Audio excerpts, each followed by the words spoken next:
Hello, hello mga lalab. Ito, nakapunta na ako ng palengke. Ayan, nakatsyempo ako ng ating mga isda na matagal na nating hinahanap. Ayan, ang tuna belly.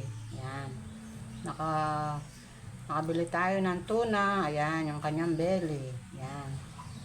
Ngayon, sisigang natin siya mga lalab. Ayan, at ito ang ating mga pansahog. Ayan, mga gulay.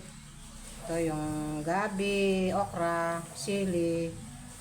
Ayan, tsaka yung ating sitaw. Press na press. Press from the farm. Ayan.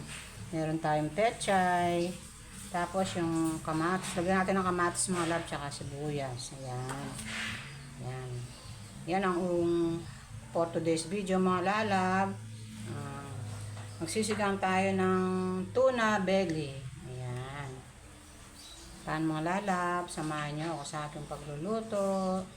Today is Wednesday. Ayan, walang pasok. Kaya pagluto natin ng masarap na ulam ang ating mga estudyante. Ayan. Later. Ayan mga lalab. Kumukulo na yung ating sinisigang na tuna belly. Ayan, nandiyan na yung ating mga gulay.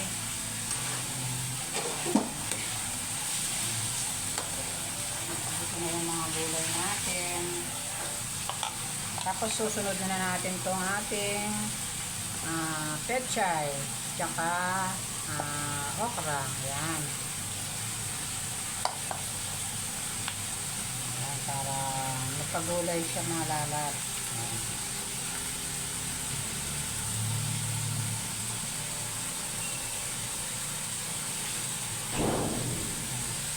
Kaya huli na lang natin itong pechay natin.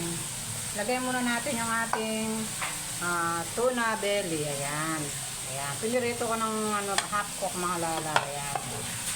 Para mawala yung lansa. Ayan. Tuna, itong ating tuna belly. Ayan. Ginisa na natin.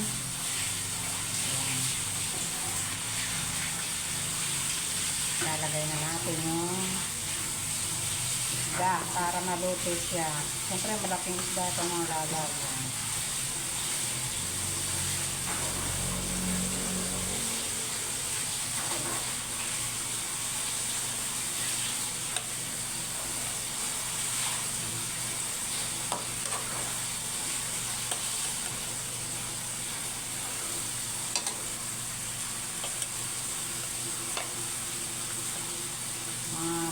Itong mga lalab, isang kilo may ito.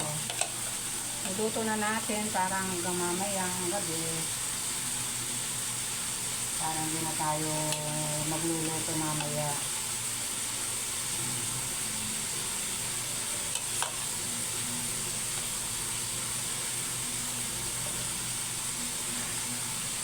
Yan ang ating sinigang na tuna belly. Ayan.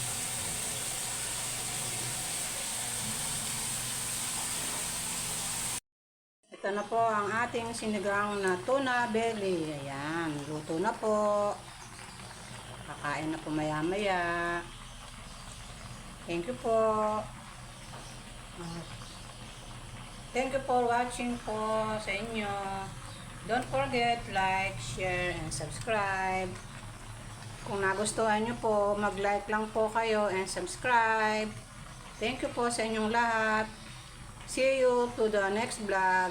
Bye-bye. I love you all.